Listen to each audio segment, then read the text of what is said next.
meie geneetiline minevik pole meid ette valmistanud nii suurteks veresuhkru kõikumisteks. Kui palju on okei päevas suhkrut süüa niimoodi, su elu läheb ilusti edasi? Tore, et sa jälle nii palju suhkrut. Hea asendus, et suhkruasendajad. Kas see on siis lahendus kõikidele meie probleemidele? Täna on meie missioon murda lahti suhkru peidetud maailm. Ning selleks me saame kohe kokku meie endise füüsikaõpetajaga, kes on justkui ka suhkruekspert. Ja me ei taha rääkida mingitest dieetidest või kaalu langetamisest. Vaid me tahame murda müüte ja teada tõde. Lähme!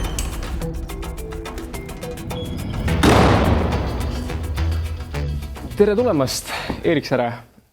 Täna me räägime suhkrust. Kes sa oled ja miks sa suhkru kohta midagi tead ja miks inimesed peaksid sind kuulama? Ma olen õpetaja Erik Säre. Õpetan siin samas koolimajas Tartu Jaan Poska gümnaasiumis. Õpetan füüsikat eelkõige, kuid samas õpetan ka sellist valikainet, nagu seda on teadusajalugu. Ja selle õppeaine raames ma uurisin hästi paljud erinevate teemade kohta. Ja ma mäletan kunagi sportlaskarjääri aegadest keegi rääkis mulle, et suhkruga ei tasu liialdada ja et suhkru võib olla ka kohati kahjulik. Ja siis kuna see oli mulle niimoodi alateadvusesse süübinud, siis selle teadusajaloo õppeaine raames ma hakkasin seda teemat rohkem ja rohkem uurima. Ja siis sealt hakkaski välja kooruma päris palju sellist teadmisi, mida tegelikult väga paljud inimesed ei teagi. Või siis nad ei ole selle kohta uurinud või ei ole seda neile õpetatud. Ja siia juurde ka väike disclaimer, et see, mida me siin täna küll arutame, baseerub suures osas teadusele, kuid kindlasti on siin juures ka subjektiivsust. Ehk me lisame siia juurde võib-olla oma arvamusi ja mida me oleme lugenud ja arutlenud ka teiste inimestega. Aga et kui sisse lipsavad mõned faktivead, siis loodame, et andestate meile. Aga suures osas toetume siiski teadusele. Aga miks just suhkru teema on oluline siin ühiskonnas ja miks sellest tuleks rääkida? Võib-olla seepärast, et nii paljud teadustööd viitavad ja näitavad üha selgemalt, kuidas inimkonna selline võib-olla käesoleva ajastu üks suurimaid pandeemiaid ei ole nüüd mitte see pandeemia, mis äsja meil oli, vaid hoopiski suhkrupandeemia, kus inimesed söövad ennast haigeks ilma seda ise teadvustamata. Püüdes leida põhjuseid ükstapuha kust mujalt, kas keskkonnast või milleski muust põhjusest teadmata, et see, mida ta enda kehasse sisse sööb, mõjutab suurel määral tema tervist. Ja kas see mõjutab ka meid eestlasi, sest minul on alati jäänud selline mulje, et me eestlased oleme selline tugev terve rahvas, et kas see on ka selline aktuaalne teema siin meie kodus? Või on see lihtsalt USAs toimiv asi? See suhkrupandeemia, kuidas seda siis jutumärkides kutsutakse, on rohkem arenenud ühiskonna probleem, mure. Ja kuna Eesti on jõudsalt viimased 20-30 aastat sinna arenenud lääne ühiskonna poole liikunud, siis see mure on üha rohkem ja rohkem ka meid kummitav. Nii et see on aktuaalne teema. Eriti oluline oleks just see teadvustamine või mõistmine, mida siis söömine või see tervislik toitumine või mitte tervislik toitumine päriselt kehaga teeb, et kui see teadlikkus on kõrgem, see võib säästa väga palju raha, säästa väga palju ka tegelikult ju elusid. Ehk siis selles mõttes ma tunnen, et see on oluline olla vähemalt kas või siin õpilaste ees selline info edasi kandja, et nad lihtsalt oskaksid teha targemaid valikuid, kui nad siis midagi tarbivad või ei tarbi. Ma lugesin sellist artiklit, kus suur pealkiri, et kehv toitumine põhjustab rohkem enneaegseid surmasid kui näiteks alkohol või tubakas, mis minu jaoks oli täielik šokk. Sest nagu toitumine tundub alati selline asi, et pead ikka tervislikult toituma, aga need koolis alati on räägitud, et nagu need alkoholi tubakas, need on need kõige hullemad asjad, aga et minu arust polegi räägitud, et toitumine on ka nagu asi, mis võib täielikult nagu metsa keerata su elu. Jah, sest et kui mõelda, et praktiliselt peaaegu iga aatom sinu kehast tuleneb sellest, mida sa tarbid. Ehk siis toidust, veest, sa hingad ka loomulikult teatud aatomid sisse, aga kui mõelda, et iga aatom sinu kehast tuleneb näiteks toidust või sisse hingatavast või tarbitavast joogist, siis sinu keha sees toimub miljardeid erinevaid protsesse. Kui me räägime hormonaalregulatsioonist, kui me räägime immuunsussüsteemist või täiesti tavalisest ainevahetusest, siis kõik need protsessid, mis su kehas toimuvad, sõltuvad ju põhimõtteliselt sellest toidu kvaliteedist, mida sa sisse sööd. Et inglise keeles on see väljend, et you are what you eat. Et teisisõnu, nüüd mul läks küll mõte lappama. See oli minu meelest päris hea vastus, mis sa andsid.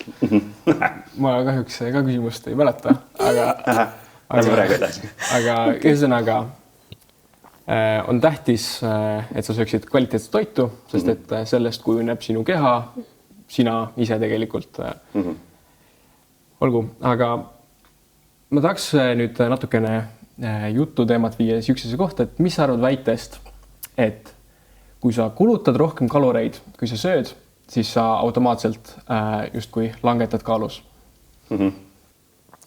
Ütleme nii, 1 kalor rasva, 1 kalor süsivesikut, 1 kalor valku, need kalorid energeetiliselt, füüsikaliselt justkui kalor võrdub kalor, aga see, kuidas see kalor käitub su kehas, see, mis on need igasugused biokeemilised lagunemised su kehas, see, kuidas see kalor su kehas käitub, missuguseid protsesse ta esile kutsub, need on erinevad. Mis tähendab, et erinevatel kaloritel on meie kehale ka erinev koormus. Erinev kalor meie kehas põhjustab erinevaid protsesse, mille vaheproduktid võivad olla toksilised või mittetoksilised, mille lõpp-produktid võivad olla toksilised või mittetoksilised. Et see võib-olla kõlab nüüd natukene väga toksiliselt, aga päris hull asi loomulikult nii ei ole. Aga füüsika seisukohalt, kui sa põletad rohkem kaloreid, kui sa sisse sööd, siis sa võtad alla. Kui me aga lähme sinna biokeemiasse, kui me lähme sinna füsioloogiasse, siis teatud kalorid on kehale rohkem stressi tekitavad ja teatud kalorid seda nii väga ei tee. Ja mis see stress siis teeb? Mis see tähendab, et keha on nagu rohkem stressis, aga kas see kuidagi ka mõjutab inimese olekut? Ja siin ma võib-olla räägiks ajaloost, räägiks üldse meie geneetilisest minevikust. Et kui me mõtleme meie kui loomaliigi peale, me oleme ikkagi loomad, kuulume sinna loomariiki. Et meie liik Homo sapiens sapiens on sellise geneetilise koodiga kusagil 300 000 aastat vana. Ja meie eellased loomulikult ulatuvad ju miljoneid aastaid minevikku. Ja me peame mõistma, mida on meie DNA või milleks on meie DNA meid üles ehitanud. Missugust toitainet või toiduaineid on meie DNA meid üles ehitanud, et siis tarvitada. Ja kui me vaatame seda geneetilist minevikku, need mitusada 1000 aastat ja meie eellasi veel miljoneid aastaid, siis mis on see toidusedel või mis on need toitained, mida me siis tarvitasime. Ja need olid kindlasti valgud ja rasvad, nendest ei saanud meie geneetiline minevik siis üle ega ümber ja siis väga väheses koguses ka süsivesikuid, milleks olid tavaliselt siis komplekssüsivesikud, mis omakorda on siis nii-öelda see tärklis, kiudaineid palju, aga lihtsuhkrut, meie geneetiline kood ei ole kunagi nii-öelda. Eks sa tahad öelda põhimõtteliselt, et meie kehad ei ole üles ehitatud, et nii palju suhkrut tarbida, kui see tänapäeval on võimalik, sest et vanasti üldse nagu suhkrut tarbida. Ja üldse suhkrut tarbida. Suhkrut kui seesugust oli looduses meie jaoks tarvitada üli vähe. Nagu kui mõelda kauge mineviku peale, siis ega inimesel ei olnud võimalik minna kuhugi poodi ja Snickersit endale osta. Sul oli pigem võib-olla mõned marjad mingil aasta ajal. Kui keegi leidis oma elu jooksul mett, see oli tema jaoks palgapäev, et see oli nagu midagi vau. Aga seda oli nii harva ja nii vähestel inimestel. Nii et sellist lihtsuhkrut me ei ole lihtsalt geneetilise koodiga või koodina, seda lihtsuhkrut me ei ole tarvitanud geneetilises minevikus. Ja miks on ta üldse magus? Miks on ta magusa sensatsiooniga?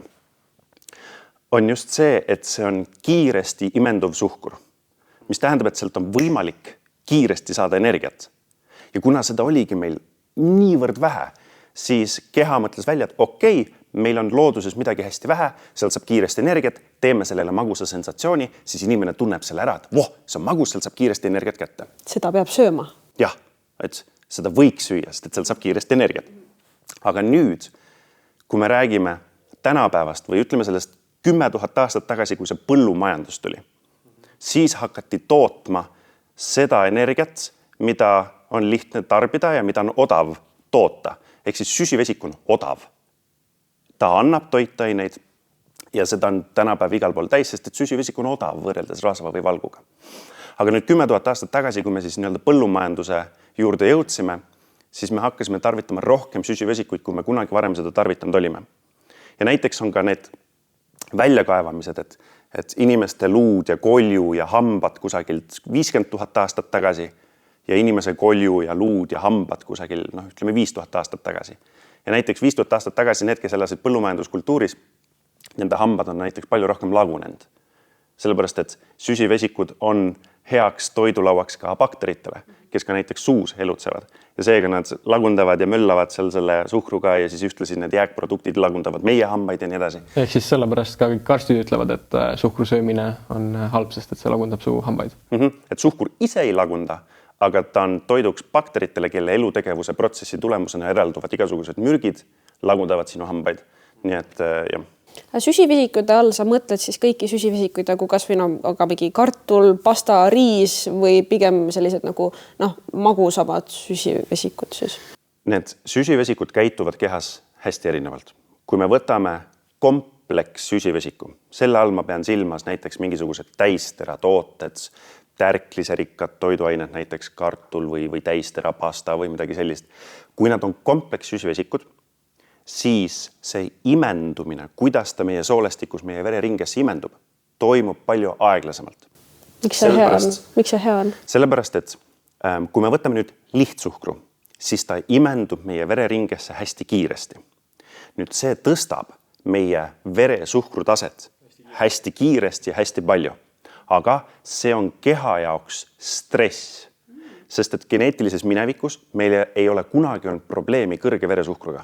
Sellepärast, et meil lihtsalt ei olnud neid suhkruid nii palju tarvitada. Aga nüüd meie kehas tekib hästi tugev reaktsioon, kus meil läheb veresuhkur väga-väga kõrgeks. Ja see on keha jaoks stress, see ei ole keha jaoks normaalne olukord, kus olla. Ja nüüd keha hakkab sellele kohe vastusamme tegema, milleks on eritada insuliini taset meie kehas samamoodi kiiresti ja palju. Nüüd, mida see insuliin teeb? Insuliin on nagu võti, mis avab tee suhkrul rakkudesse. Ja nüüd see insuliin viib suhkru põhimõtteliselt kõikide rakkudeni või õigemini see insuliin läheb ise ka üle kogu keha ja avab tee suhkrul rakkudesse, mis tähendab, meie rakud lähevad nüüd suhkruid täis.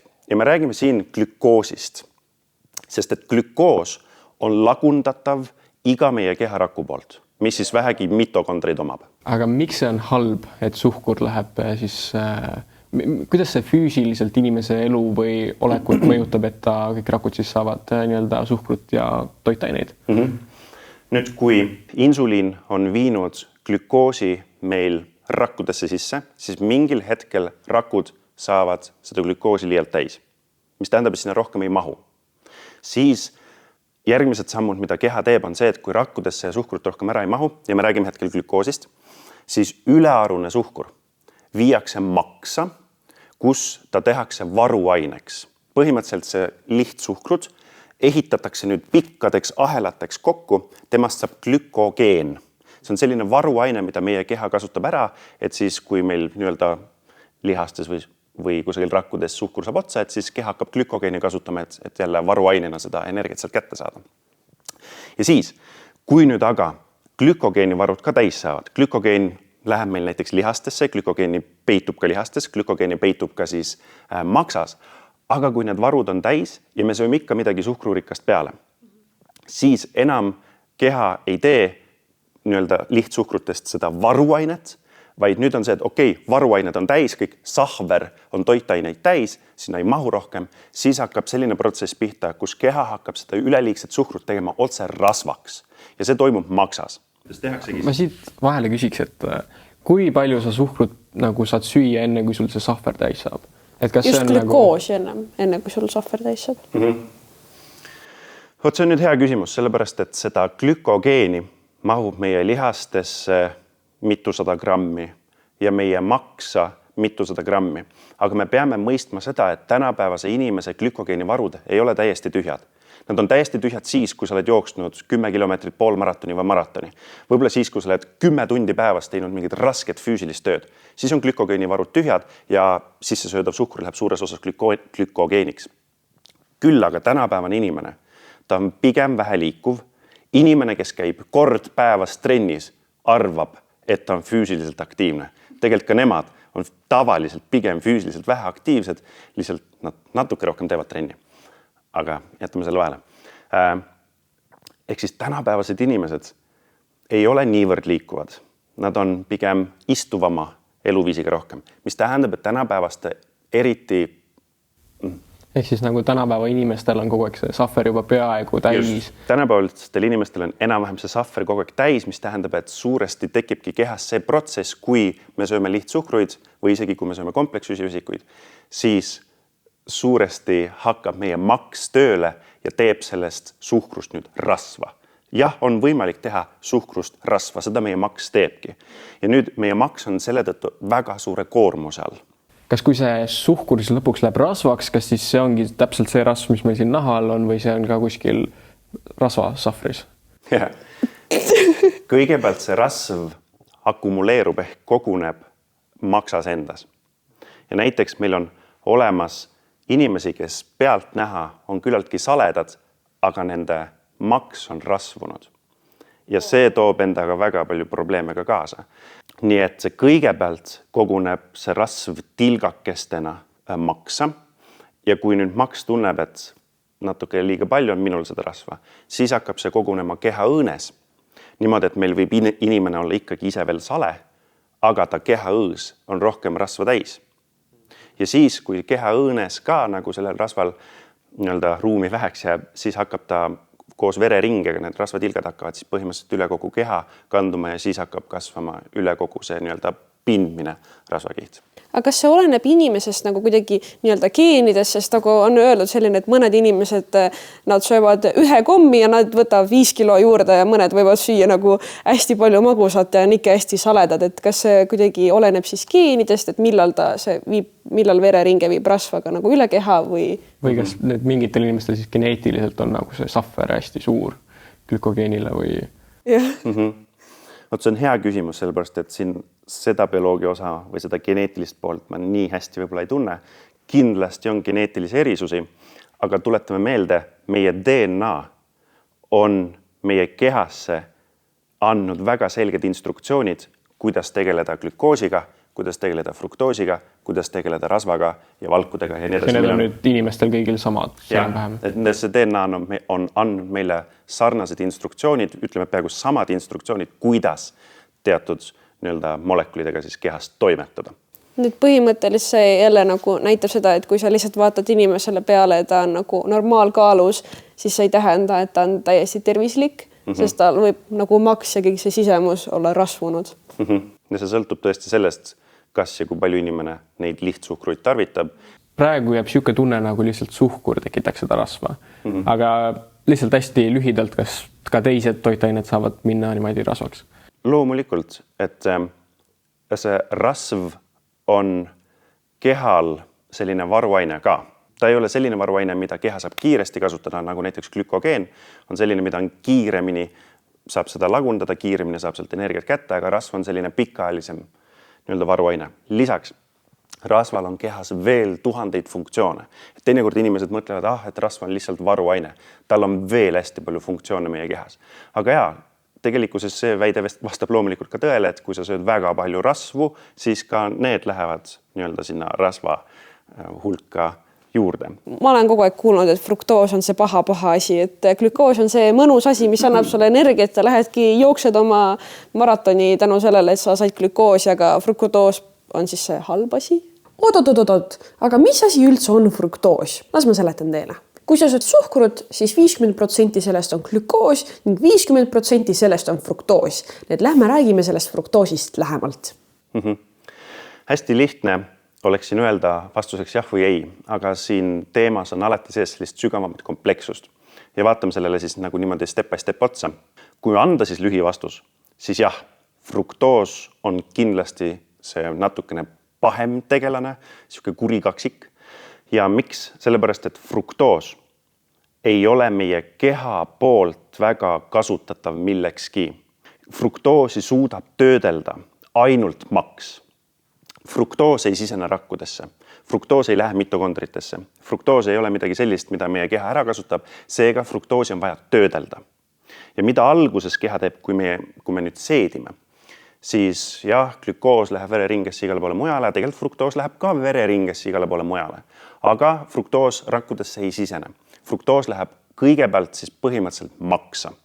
Oota, ehk siis ta läheb vereringesse, käib lihtsalt ringi ja siis läheb maksa. Jah, sest et fruktoos ei suuda siseneda keharakkudesse. Ta lihtsalt käib ringis. Okay. Nüüd, aga keha tajub ära, et meil on midagi, mis nii-öelda vereringes ringi siis käib ja sellega on vaja tegeleda. Ja nüüd, kui see fruktoosi jõuab maksa, siis seal keha paaniliselt üritab fruktoosi muuta glükoosiks. Aga seda ei tehta 100% ulatuses ja see fruktoos on nüüd natuke nagu koormaks meie kehale.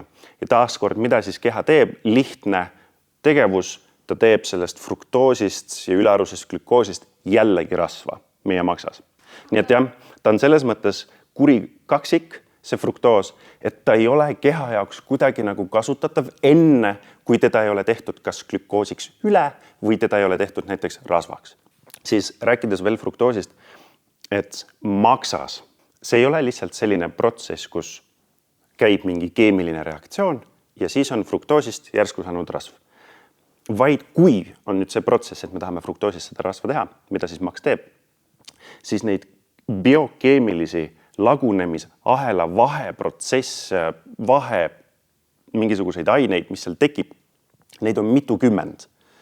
Ja see on väga kompleksne protsess, mis maksas käib, et sellest fruktoosist lõpuks siis rasv teha. Ja see protsess meenutab suures osas sama protsessi, mis toimub maksas siis, kui alkoholi lagundatakse. Aga alkoholi lagundamine on ju maksale väga kahjulik. Kas see on siis nagu fruktoosi lagundamine on ka väga kahjulik maksale? Jah, ta on koormav, sellepärast, et need vaheproduktid on mürgised kohati. Mitte kõik vaheproduktid, aga mingid vaheproduktid nii nagu... Mida tähendab mürgine? Et kas sa saad sured ära või nagu, mida tähendab mürgine? Hea küsimus. Ütleme nii, et teatud keemilised elemendid on keha jaoks väga suure koormusega. See tähendab seda, et kui nad lihtsalt meie kehas on, siis nad võivad kahjustada ümbritsevat kudet. Nad võivad kahjustada seda mingisugust biomolekuli, millega ta siis kokku puutub. Ja mürgistusega tegelikult me peame rääkima doosidest. Praktiliselt iga asi võib keha jaoks olla mürgine. Ja see ongi dooside küsimus. Näiteks vesi on mingis koguses kehale hädavajalik, aga mingis koguses on vesi kehale mürgine. Näiteks meil on olnud juhtumeid, kui maratonijooksja lõpetab maratoni ja ta on nii suure januga ta ja joob mitu liitrit vett järjest ära, no 3-4 liitrit vett, on inimesed hukkunud selle tulemusena, et lihtsalt liiga kiiresti juuakse liiga palju vett, sest mingist koguses muutuvad kõik asjad mürgiseks. Me peame rääkima doosidest.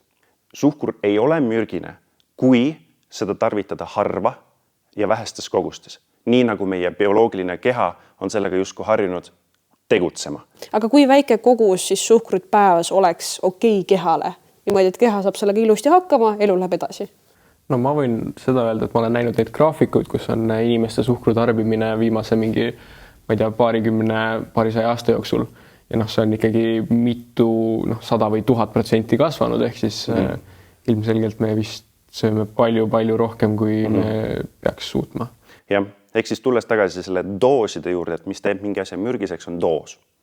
Ja suhkur muutubki siis suurtes kogustes meie jaoks toksiliseks ehk mürgiseks ehk kahjulikuks, kuna me tarvitame seda liiga palju, milleks meie keha pole meid ehitanud. Kui palju on okei päevas suhkrut süüa niimoodi, su elu läheb ilusti edasi? Ma ei oska numbrit öelda. See on vähe, aga ma lihtsalt ei tea numbrit. Sest et see sõltub keha kaalust, see sõltub soost, see sõltub vanusest, see sõltub sinu füüsilisest aktiivsusest. Sellepärast, et inimene, kes on väga sportlik, ta võib ka natuke rohkem suhkrut tarvitada, sellepärast, et tal on safrid on tühjad, glükogeen on madal, keha teeb selle suhkru glükogeeniks, ehk siis nagu see sõltub. See, kui palju see sõltub sinu füüsilisest aktiivsusest, vanusest, soost, kehamassist, kõigest. Et see on nagu ühte numbrit raske öelda. Kas kui sportlaste need sahvrid on siis tühjemad, siis kas sellepärast nad nii-öelda tihtipeale sportlased ei olegi ülekaalulised? Jah, sellepärast, et väga suur osa sisse tarbitavast süsivesikust lähebki neil uuesti sahvri täitmiseks ehk siis glükogeeni nii-öelda tegemiseks ja siis seda rasvaprotsessi või rasva tegemise protsessiks võib-olla neid suhkruid ei jagugi. Aga seal tuleb see probleem see, et sahvrites läheb siin see glükogeen, mis tuleb peamiselt glükoosist, aga see fruktoos, sest see läheb ikkagi ju nagu suures osas lihtsalt rasvaks. Ehk siis maks teeb fruktoosist ka glükoosi, aga ta kõike seda niimoodi ära ei tee, et suur osa fruktoosist muudetakse maksas ka lihtsalt rasvaks. Ehk siis, kui sa nagu toitud väga ilusti, teed trenni, aga no näiteks söödki iga päev, ma ei tea, mingi osa suhkrut näiteks, siis ikkagi, isegi kui sa teed väga palju trenni, siis osa sealt läheb ikkagi rasvaks tänu sellele fruktoosile. Jah, kui mingid tingimused on kehas täidetud, et rohkem glükogeeni teha ei saa ja fruktoosi on kehas palju, siis see muudetakse rasvaks. Ja me peame nüüd ühte aspekti siin veel arvesse võtma ja me peame rääkima siin ajast. Nimelt, keha jaoks muutubki asi ohtlikuks ja stressirohkeks siis, kui kehasse jõuab korraga väga palju suhkruid. Olgu selleks glükoos, fruktoos, imendub, siis meil toimub see hästi suur veresuhkru tõus, veresuhkru taseme tõus, mida siis insuliin hakkab kohe lahendama ja lahjendama, et viime igale poole laiali ja siis ülejääk läheb kõik maksa. Aga kui me räägime nendest komplekssüsivesikutest, näiteks siis tärkliserikkad tooted või sellised täisteratooted, siis mis kaasneb suures osas nende komplekssüsivesikute tarvitamisega on see, et need on pikaahelalised, need on suured molekulid, mida keha hakkab siis nii-öelda seedimisprotsessi jooksul lagundama nendeks pisikesteks, nendeks lihtsuhkruteks, ehk siis see kompleks pikk ahel tehakse nendeks pisikesteks osanuhkruteks. Ehk siis suhkur on nagu siuke suur stress kohe ja siuksed süsivesikud on siuke, et nagu aja peale kogu aeg natuke stressi. Kogu aeg natukene toimub imendumist. Seega komplekssüsivesikuid tarvitades imendumine toimub rahulikumalt, aeglasemalt. Kehale ei teki seda stressifaktorit, ei teki seda hästi kõrget veresuhkru hüppamist. Nii et komplekssüsivesikute tarvitamine selles mõttes on kindlasti keha jaoks loomupärasem meie geneetilisest minevikust juba, sest et pigem kui me süsivesikuid tarvitasime, olid need komplekssüsivesikud. Ja nüüd lisaks kiudained on ka siin üks võtmesõna, mis siis aitab selles temaatikas võib-olla seda tervislikkust rohkem säilitada. Selles osas, et kiudained samamoodi aitavad reguleerida, kui kiiresti need suhkrud meil imenduvad. Mida rohkem kiudaineid me tarvitame, seda rohkem on meie keha soolestik täis seda toidu körti, seda toidu massi. Ja kiudainete rohkus meie toidus aitab ka reguleerida seda, kui kiiresti need suhkrud siis imenduvad. Mida rohkem kiudaineid, seda aeglasemini toimub siis meil kehasse nende suhkrute imendumine. Seega, tuues nüüd võrdlusesse kas apelsini söömine või apelsini mahla joomine, siis apelsini mahlast on kõik see viljaliha, see kiudaine kõik välja võetud. Ja apelsini mahla juues näiteks, olgugi et väga maitsev, endale ka meeldib, aga et apelsini mahla juues on nüüd see veresuhkru taseme tõus palju kiirem, sellepärast et kiudaineid ei ole, mis reguleeriks, kui kiiresti see lihtsuhkur meil kehas imendub. Aga nüüd apelsini ennast süües, siis sa saad ka selle kiudaine sisse ja nii-öelda see imendumine soolestikus on aeglasem. Kas siis põhimõtteliselt, kui sa tahad näiteks natukene nagu teadlikumalt süüa šokolaadi, näiteks sa teed endale võtad täistera näiteks mingid sepikud, paned sinna näiteks mingi šokolaadikreemi ja paned sinna näiteks mingeid pähkleid või mingi kiudaine rikkaid asju peale, siis sa saad ikkagi nautida seda šokolaadi, aga teadlikumalt niimoodi, et sa ei tekita su kehale nii palju stressi. Jah, see vähendab seda stressi. Ja kas see vähendab ka seda, et ma olen kuulnud seda, et kui sul on see glükoosi selline spaik, siis sul on pärast raskem keskenduda. Et kas see on tõsi? Ta on selles osas tõsi, et kui meil on nüüd see kõrge veresuhkru tõus, siis keha on alarmi situatsioonis. See tähendab seda, et kehas on midagi, mis on tasakaalust väljas. Meie geneetiline minevik pole meid ette valmistanud nii suurteks veresuhkru kõikumisteks. aga meie keha peab selle stressiga tegelema. Mis tähendab, et meie keha prioritiseerib oma sellist energiakasutust alati stressi või siis ohuolukorra likvideerimiseks või vähendamiseks või lahendamiseks. Mis tähendab, et kui meil on nüüd need kõrged veresuhkrud kõikumised, siis tõesti meie keha tegeleb probleemiga, aga see võtab võib-olla ka sellist energiat mujalt ära. Mis tähendab, et kui nüüd see suhkur viiakse sinna rakkudesse ja insuliin ja nüüd see ülearune suhkur läheb kõik maksas käib mingi räige protsess, kus seda töödeldakse, siis see on keha jaoks nagu koormav. Ja see tähendab seda, et kui nüüd see veresuhkru tase sul kukub, siis sa võid tunda ka niisugust loidust või natuke emotsioonid võivad pisut rohkem kõikuma hakata, sest et selline igasugune suur kõikumine, igasugune fluktuatsioon, mis ei ole stabiilsus, on keha jaoks ärritav, sest et keha oma sisemuses soovib homeostaasi. Ta soovib sisekeskkonna stabiilsust.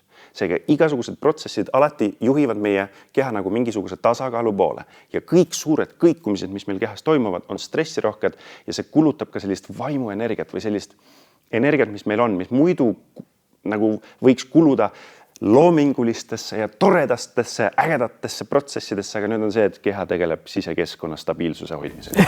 Aga siis põhimõtteliselt hästi suur teema on emotsionaalne söömine, kus inimesed on kurvad, nad on stressis, nad söövad näiteks magusat. Siis põhimõtteliselt proovivad leevendada seda nagu stressi, tuues enda kehale rohkem stressi. Lihtsalt infoks, et see emotsionaalne pool, see psühholoogiline pool, siin on miljon vastust, sest meil on miljon erinevat kehatüüpi selles mõttes küll, et need alateadlikud reaktsioonid, need triggerid, need asjad on nii komplekssed, et ma ei saa anda siin ühtset vastust. Aga öeldakse, et eksamite ajal ja kui sul on vaja ajutööd, siis tuleks süüa šokolaadi. Aga kui sul on näiteks 6-tunnine eesti keele eksam, siis kas sa pigem oleks targem mitte šokolaadi süüa või magusat? Ma arvan, me peame siin mõtlema seda, et mis on saadav kasu, mis on saadav kahju. Et teatud olukordades see kiire energia hulk, see nii-öelda alateadlik lohutus võib-olla aitab seda olukorda paremini üle elada, kui et see, et me mõtleme sellele, et suhkur on kahjulik. Et võib-olla see lühiajaline gain on seal nii-öelda parem. Võib küll, jumala okei, sööge aeg-ajalt seda suhkrut, pole hullu, me räägime doosidest. Millal läheb asi keha jaoks koormavaks, on pikaajaline krooniline suur tarvitamine, mis on keha jaoks mürgine. Aga kui suhkur on selline asi, mis teeb seda nagu veresuhkru spaiki ja igasuguseid muid asju, minna rasvaks, siis hea asendus, et suhkruasendajad, kas see on siis lahendus kõikidele meie probleemidele? Suhkruasendajate kasuks räägib see, et nad on mitusada korda magusamad või siis magusa aistingut tekitavad, kui seda suhkrud on. Mis tähendab, et neid tarvitatakse proportsionaalselt lihtsalt sadades kordades vähem, et saada see magus tunne kätte.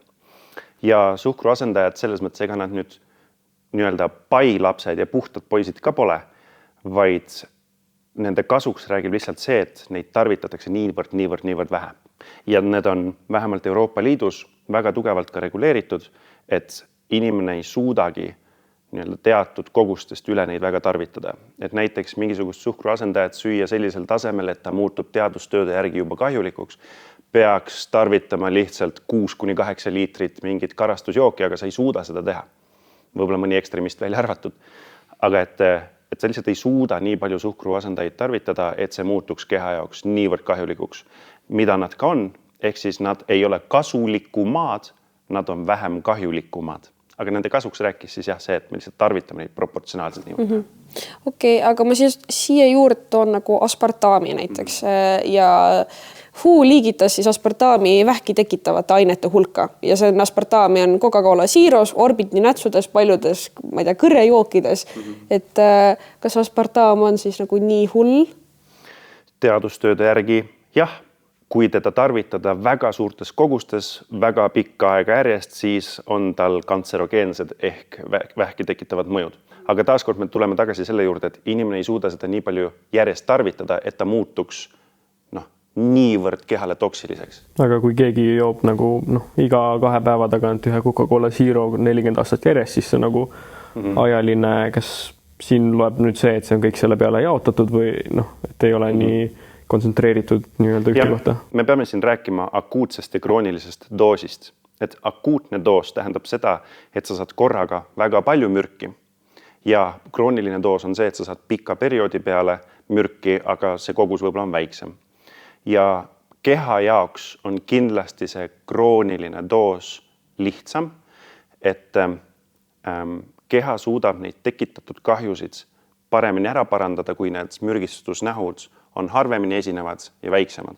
Et olgugi, et see kogus pika perioodi peale tuleb võib-olla isegi suurem välja, kui see akuutne ja väga kiiresti või nagu väga suur mürgistuskogus, mis on keha jaoks väga-väga koormav.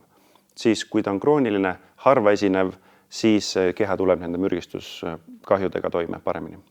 Toon siia sellise nagu inimesed, kellel näiteks on söömishäired, siis tihti esineb sellist asja nagu, tehakse nagu mingid cheat daysid ja kus süüaksegi hästi palju näiteks magusat. Et nii-öelda ka nagu vähem kahjulik on süüa natukene niimoodi, et sul ei teki seda tahtmist nagu hästi suur kogus magusat ära süüa, mis oleks siis akuutne doos. Ja, ehk siis nagu juba korduvalt mainitud, mürgisus oleneb doosidest. Meie keha on küll teadlik, kuidas suhkrutega toime tulla kehas.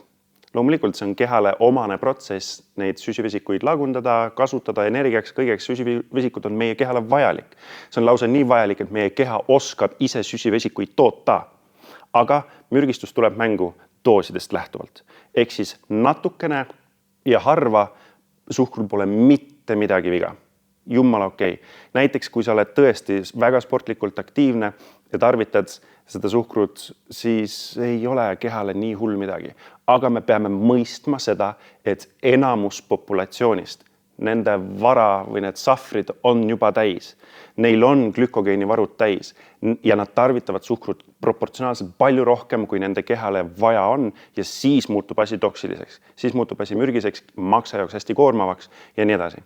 Nii et pigem, kui nüüd inimene tahab magusat tarvitada, lihtsalt minu isiklik enda hinnang, pigem tarvitada väikestes kogustes harva, ennast premeerida iga mõne aja tagant täiesti okei, aga siis kui binge eatida nüüd niimoodi, et sa paned mitu šokolaadi ja siis paned kõike muud rämpsu veel peale, sellise cheat day'na, siis see on keha jaoks palju koormavam. Aga ütleme, et mõni cheat day kulub teinekord ka hingele ära. Väga armas. Super. Mul on ka selline küsimus, et üks meie jälgija siis küsis, et kas pruun suhkur on ikka tervislikum kui siis valge suhkur? Mina keeraks selle väite ümber, et ütleks, et pruun suhkur on vähem kahjulikum kui valge suhkur. Aga on siis? Vähem kahjulikum küll. Ja me ei räägi siin sellest, et pruun suhkur on 2 korda vähem kahjulikum või 4 korda vähem kahjulikum. Me räägime siin üksikutest protsentidest, mis ta on vähem kahjulikum, sest et tal on lihtsalt sees rohkem erinevaid nii-öelda komponente, mis teeb tema lagundamise aeglasemaks protsessiks. Sest et kõik see, mis on nüüd hästi valge, võtame valge jahu, valge suhkur, ta on ju keemiliselt ära pleegitatud põhimõtteliselt selliselt, et ta on nii lihtne ja nii kiiresti reageeriv kui võimalik. Ja kõik see, mis on siis ülivalge, ehk siis valge suhkur, valge jahu näiteks, kokaiin, siis see imendumine kehas või seedumine kehas toimub lihtsalt palju proportsionaalselt kiiremini, mis suurendab seda stressi meie kogu seedesüsteemile ja vereringkonnale ja maksale. Ehk siis kõik siuksed pruunid makaronid, pruun jahu, mingi täistera jahu näiteks või pruun suhkur ongi lihtsalt sul võtab natuke kauem aega, et seda lagundada, mis on siis kehale lihtsam. Meil kas või omalt näitel, et siis kui me oleme söönud pasta bolognese valge pastaga, siis on pärast hästi selline loid tunne, aga kui süüa seda pruuni pastaga, siis on tegelikult selline tunne, et kõht on täis, lähme teeme asju. Just. Aga räägis korraga meest, et meil käib see praegu see väljakutse, kus me ei söö üldse lisatud suhkruid, lisatud magustajaid, suhkurasendaid ja ka sinna käib mesi. Et nagu on räägitud, et mesi on pigem nagu tervislik, seal peaks hästi palju häid aineid olema, aga ma küsiks sellise küsimuse, et kui sa sööd päevas pigem palju suhkrut ja asendad kogu selle suhkru meega, mul on küll olnud see, et mul tuleb magusaisu, ma söön mett. et kui sa asendad kõik oma suhkru meega, kas see mesi on ikkagi siis nagu tervislik või ei ole? Kõigepealt tuleb siin mängu see, et sa ei suuda nii palju mett süüa. Ütleme, et sa tarvitad päevas 100-200 grammi süsivesikuid või siis isegi et suhkruid, siis asenda see nüüd 100 või 200 grammi meega, mis on praktiliselt potsiku täis. Sa ei suuda seda päeva jooksul ära tarvitada. Sa suudad võib-olla 2-3 teelusikatäit võib-olla tunnis ajas tarvitada. Aga miks see on nii? Miks me ei suuda? No kui me räägime meest kontsentreeritud kujul, siis tõesti tal on palju neid lisandeid, aga ta on magus ja ta on nagu mass ja ta maitse on nii tugev, et ta lihtsalt tekitab selle küllastustunde ruttu. Et okei, that's enough. Aga kui sa teed näiteks pannkooke meega, teed hästi magusaid meega või limonaadi teed meega. Ehk siis kui sa teed kõik eluasjad, aga lihtsalt sa vahetad suhkru meega. Et no ma ei tea, mee küpsiseid võid teha ja mee kooki. Ja. See on raske küsimus, te panete mind siin nagu rambivalgusesse sellega, et ma ei tea, ma lihtsalt tean seda, et inimene ei suuda päevas nii palju mett süüa, sööge. Loomulikult ta on lihtsuhkur samamoodi nagu on ju teised lihtsuhkrud, aga ma arvan, et pigem mesi, kui siis see suhkur, mis on kehale nii kiiresti lagundatav ja imenduv. Seal on ka see, et näiteks kui süüa šokolaadi, siis pole väga raske süüa see terve 100 grammi nagu, ma ei tea, piimašokolaadi ära. Aga seal ei teki seda tunnet, et sul on nagu magusaisu täis, aga meega tekib, mis on ka siis meie kasuks. See on hästi huvitav. Ja tuuas näiteks, et mina, kes ma tõesti suhkrut ei tarvita väga palju, et näiteks kui ma võtan 2-3 seda šokolaadi tükikest, mul on nii suhkru doos juba saavutatud, et mul on tunne, et terve päev ma ei taha midagi magusat enam. Ehk siis kuna ma tarvitan nii vähe, siis selle mõnusa või küllastus enesetunde tekkimiseks tegelikult on ka palju väiksemat doosi vaja. Versus inimene, kes on harjunud suhkrut sööma, ta võib selle suure šokolaadi ära süüa, nii et silm ka ei pilgu ja ta vaatab, kus järgmine šokolaad on. Aga seal ongi see, et suhkur on nagu sõltuvust tekitav, et mida rohkem sa sööd, seda rohkem sa tahad, sest sa ei saa seda nagu satisfaction tunnet sellest kogusest enam kätte. Ja.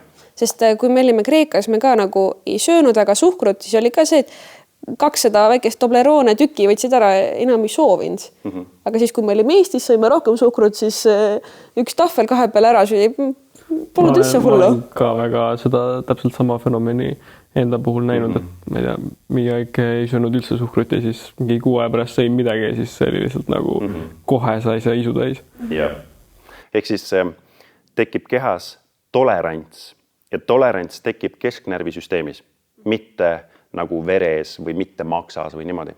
Tolerants tähendab seda, et kui nüüd sa näiteks midagi kiire imendumisega suhkrut tarvitad, siis keha annab sulle teada, et hei, sellest sai kiiresti energiat. Hea töö. 100 000 aastat tagasi vastas see tõele, et hea töö, sa leidsid kiire suhkru, see andis sulle palju energiat. Tubli.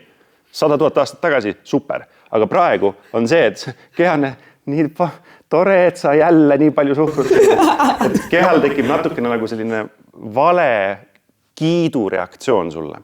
Aga see kiidureaktsioon on hormoon tasemel. See tähendab seda, et vallanduvad mingid hormoonid. Ma nüüd täpselt ei mäleta, kas see oli dopamiin või midagi sellist, mis tekitab sul heaolu tunnet, et jess, sa said kiiret energiat. Tubli töö. Sa leidsid selle loodusest üles väga raskelt, kusagil kivi alt leidsid selle üles, et tubli töö. Aga kuna me saame seda lihtsuhkrut niivõrd palju ja keha kiidab meid üle, siis on niimoodi, et meil on need aktsionid ja dendronid, teisisõnu närvid ei puuduta kokku, vaid närvi rakkude vahel on väike vahemaa. Ja nüüd need hormoonid siin liiguvad närvist närvi läbi selle vahemiku. Aga on saatjad ja on retseptorid. On saatjad ja nagu vastuvõtja antenn justkui. Aga kui see vastuvõtja saab seda hormooni niivõrd palju, siis põhimõtteliselt hakkavad ühed kanalid sulguma.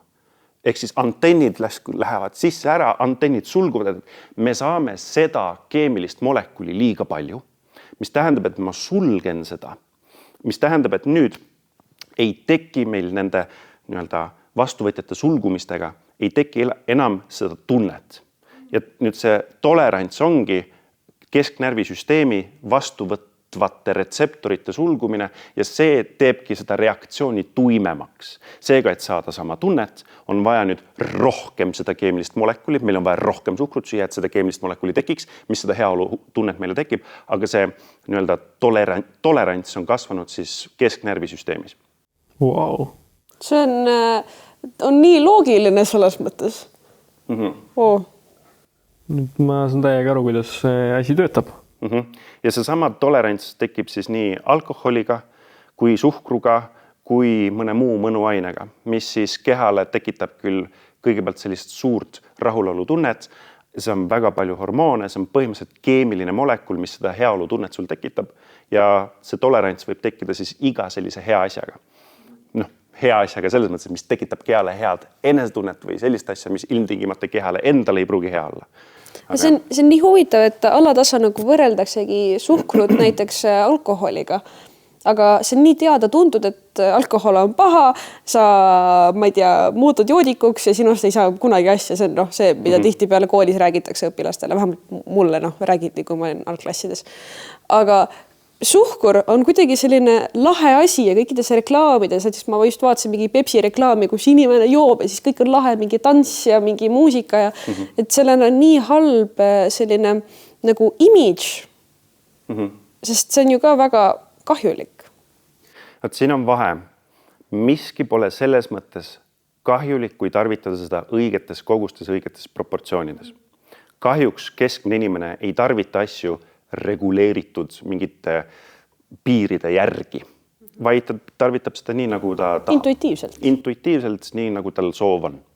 Ehk siis taaskord, suhkrul ongi lihtne paista hea kuvandina, sest et kehal on vaja glükoosi ja fruktoos tuleb asjaga kaasa, aga keha oskab fruktoosiga tegeleda ka, kuigi see on palju koormavam. Aga kes on kehale omane molekul, keha kasutab seda energiaks ära, mis tähendab, et tal ongi okei image, mida on okei reklaamida, sest et kui inimene tarvitab asju mõistlikkuse piires, ongi kõik ohutu ja korras. Aga tuleme mängu lihtsalt inimpsühholoogia juurde, inimene tarvitab asju pigem üle. Ja siis muutuvad asjad toksiliseks, aga ükski reklaam ju ei reklaami ületarbimist või toksilisust või midagi sellist. Lihtsalt inimesed ise ei mõista, et liigne lihtsuhkru tarvitamine muutub keha jaoks toksiliseks. Aga miks ei ole siis näiteks selline idee, nagu näiteks iga peale igat alkoholi reklaamin, ettevaatust, alkohol on kahjulik sinu tervisele, siis näiteks kui reklaamitakse Coca-Colat, kus on väga palju suhkrut sees, et ettevaatust, suhkur ei ole su tervisele hea. Mõelda vaid seda, et meil on kasvanud ülekaaluliste inimeste hulk röögatult palju. Ja see ei ole seotud sellega, et inimene tarvitaks rohkem rasva või valku või midagi sellist, see on seotud üks-ühele korrelatsioonis süsivesikute tarvitamisega. Ja meil on probleem selles, et meil on ülekaalulised üheaastased. Kuidas see võimalik on? Nagu ma ei usu, et maailma ajaloos, inimkonna ajaloos meil ei ole olnud ülekaalulisi nagu imikuealisi noori inimesi, mis tähendab, et me peame mõtlema, et kuidas see võimalik on. Ja kui vaadata siis neid mingisuguseid piimapulbreid, et näiteks kui ema ei imeta enam, siis vaadata, mis on seal piimapulbrite sees, lihtsuhkrut, muid kasulikke asju loomulikult ka, aga kui nüüd juba lapsed tarvitavad nii palju neid lihtsuhkruid, siis nende kehas toimuvad kõik need protsessid, mis seda kehakaalu suurendavad. Pluss kui nende emad imetamise ajal või ütleme juba raseduse ajal tarvitasid väga palju suhkruid, siis juba ka kõhu sees oleval imikul, ka temal tekivad mingid insuliinreaktsioonid. Ehk siis see on nagu siuke vicious cycle, millest on natuke raske välja murda, aga seda saab tõsta või õigemini seda saab välja murda ikkagi teadlikkuse tõstmisega. Need põhimõtteliselt, kui naine on rase ja tavaliselt ikkagi näiteks alkoholi ja tubakas jäetakse raseduse ajal ära kõrvale, siis kas suhkrut peaks ka vähendama siis? Reguleerima ja tarvitama asju teadlikult. Ehk siis rasedate toitumine on kindlasti raseda jaoks väga oluline teema, millega ta peab end kurssi viima, kuidas vältida sellega probleeme tulevikus, kuidas lapse heaolu ja tervist sellega kõige paremini kindlustada, et kindlasti rasedatele ülioluline toitumise korda saada. Et olgugi, et on mingid paljud isud, võib-olla mis tekivad ja mingid isud võib-olla on kontrollimatud, siis siiski enamus sul on võimalik kontrollida seda, mis sa sööd. Ma olen kuulnud, et kui rase ema sööb palju suhkrut, siis laps on tulevikus, tahab palju rohkem suhkrut ise süüa. Või kas see on kuidagi tõene, et tal juba tekib siin kõhus väike suhkrusõltuvus või? Sõltuvus on kompleks probleem, millele ei ole ühtset vastust, et ainult selle pärast. Sõltuvus on emotsionaalne, ühiskondlik, keskkondlik ja peer pressure teiste inimeste mõjutused siia juurde. Seega sõltuvusest rääkida, et ainult suhkur on sõltuvuse põhjustaja, vot väga raske on niimoodi teha ja lausa see ei ole õiglane niimoodi rääkida. Ehk siis sõltuvuste taga on väga komplekssed mured ja probleemid ja iga sõltuvus on selle tõttu ka erineva karakteristikusega. Aga kui me räägime nüüd tõesti sellest toiduainest kui seesugusest, siis tõesti igasugune asi, mida tarvitatakse, mis tekitab näiteks head enesetunnet, siis inimene jääb pigem sõltuvusse sellest heast enesetundest, kas mingisugusest endorfiinist, dopamiinist või milleski sellest. Ta ju tahab seda head enesetunnet. Ja nüüd, kui on tõesti mingi põhjustaja, mis seda head enesetunnet põhjustab, siis on korrelatsioon sõltuvuse tekkimiseks. Mis tähendab, et suhkur, olles heaoluhormoonide vallandaja, võib põhjustada sõltuvust, sest et ta vallandab kehas neid nii-öelda häid tundeid, mida inimene soovibki, kas lohutuseks, ajaviiteks, just for fun või midagi muud. Et korrelatsioon kindlasti on olemas, aga sõltuvusprobleem on alati kompleksprobleem. Okay. Ja seal on, me oleme ise Mihkliga hästi palju arutanud seda, et kas inimese nii-öelda keha kuju pärineb tema geenidest või siis näiteks harjumustest ja me oleme hästi palju näinud tihtipeale peresid, et kui vanemad on ülekaalulised, siis tihtipeale on ka lapsed. Ja siis, et seal mis mu mõte oli. Mingid inimesed võib-olla ütleks, et näed, mul on geenides, ema oli võib-olla ülekaalus, nüüd oleb mina ka, aga võib-olla see on sellepärast, et emal olid harjumused, mis viisid ülekaaluni ja samamoodi saab ka laps need harjumused endale. Just. Ehk siis harjumustel on väga suur jõud. Inimene loob harjumused ja harjumused loovad sulle sinu elu. Lihtne. Tihtipeale on nii, et lapsed söövad palju suhkrut, aga neist ei näe välja, nagu nad oleksid ülekaalulised. Nad jooksevad õues ringi, kõik on hästi. Aga mu väide on siis see, et kui laps sööb hästi palju suhkrut, tal tekib palju neid rasvarakke ja kuna rasvarakud ei kao kunagi ära, siis tal on suurem tõenäosus, et ta siis täiskasvanuna, kui tal kasvuiga lõpeb, ta siis on ülekaalus. Või läheb läheb ülekaalu. Jah, et kui vaadata seda kasvavat last, siis kui vaadata üldse lapsi, nad ainult jooksevad ringi. Et see on nagu üks põhjus, et nad on energiapallid ja nad veerevad ringi, heas mõttes teevad hundirattaid või kukerpalle ja nad hüppavad, nad jooksevad, nad mängivad ja tänu sellele ongi neil glükogeenivarud väiksemad ja see lihtsuhkur või suhkur, mida sisse süüakse, läheb tegelikult suures osas nende glükogeenivarud ehk varasalve või safri täitmiseks on ju. Ehk siis tegelikkuses päris ei vasta tõele, et tal küll tekib neid pisikesi rasvamolekule ja siis need rasvarakud ja need ära ei kao, vaid pigem ongi see, et proportsionaalselt tema keha sees ei lähegi see tarbitav suhkur rasvaks, vaid kõige selle varuainete nii-öelda taastäitmiseks, mida ta on kaotanud selle aktiivse eluviisiga.